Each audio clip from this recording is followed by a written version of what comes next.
avant de savoir que j'avais une scoliose, je n'avais pas particulièrement mal au dos, mais sauf qu'en fait, je portais un sac scolaire qui était plutôt lourd et quand je le porte longtemps, ça me faisait vraiment mal au dos. J'étais stressée et pas très enthousiaste.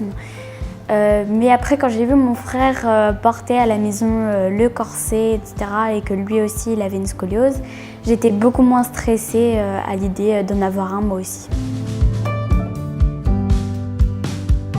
Alors, lors d'une consultation avec sa pédiatre, celle-ci nous a évoqué le diagnostic de scoliose et nous a conseillé de prendre rendez-vous avec un orthopédiste pour confirmer ce diagnostic. Ça m'a beaucoup inquiétée au départ parce que j'avais peur qu'elle ait mal au dos plus tard en étant adulte ou bien qu'elle soit bossue, qu'elle rencontre des difficultés dans sa vie future.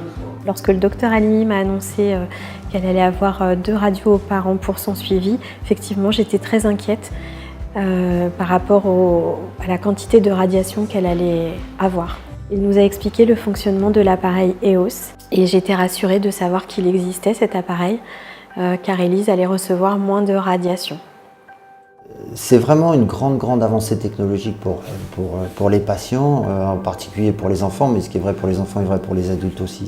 C'est vraiment un appareil qui permet d'avoir une économie de dose de rayonnement, enfin de rayons X, qui est considérable. On n'a plus cette réticence des rayons X, etc., en se disant il faut les surveiller, mais quand même il faut faire attention, il ne faut pas les irradier avec les effets néfastes qu'on connaît. Et là, on est vraiment libéré de ça. Ça permet aussi de démarrer des prises en charge avec corset assez facilement, de faire des clichés sous corset qui nous permettent d'adapter le corset, d'être sûr qu'on va obtenir les bonnes réductions. Alors en 2018, approximativement, nous avons à peu près 4000 patients qui sont passés dans la cabine EOS, tout confondu, adultes, enfants, rachis en totalité et membres inférieurs. Dans tous les cas de figure, on irradie moins. Cette diminution d'irradiation par rapport à la radiologie conventionnelle est due au concept même de la machine qui travaille en fait par ligne ou par pinceau et adapte en fait le bon rayonnement à la bonne épaisseur de ce qu'il rencontre. La chose la plus importante dans la scoliose, c'est ce que font les pédiatres et les médecins généralistes, c'est l'examen clinique, où vous regardez le dos de l'enfant. C'est capital, c'est le meilleur examen de dépistage, toute technologie confondue, c'est l'œil du médecin. C'est un processus très complexe à la scoliose. Il y a sans doute pas les mêmes types de fibres musculaires lisses au niveau des muscles de l'enfant scoliotique, mais aussi des troubles de l'équilibre. La posture à table, le cartable ou n'importe quel sport n'ont aucune influence sur un processus évolutif d'une scoliose.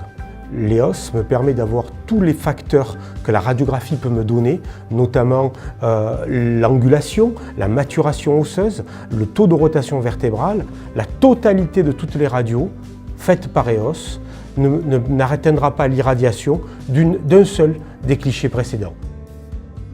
Nous faisons une radio de contrôle sous corset avec l'enfant dedans et on va comparer la radio initiale que le patient me fournit lors de la première consultation, la radio donc sans corset, avec la radio dans le corset, pour contrôler son efficacité. L'EOS est très important pour moi pour savoir vraiment où sont les appuis et les contre-appuis qui permettront de redresser la scoliose dans le corset. Alors mon corset, je le mets du soir jusqu'au matin, donc pendant toute la nuit. Et finalement, ça m'a gênée au début, mais à la fin, on s'y habitue.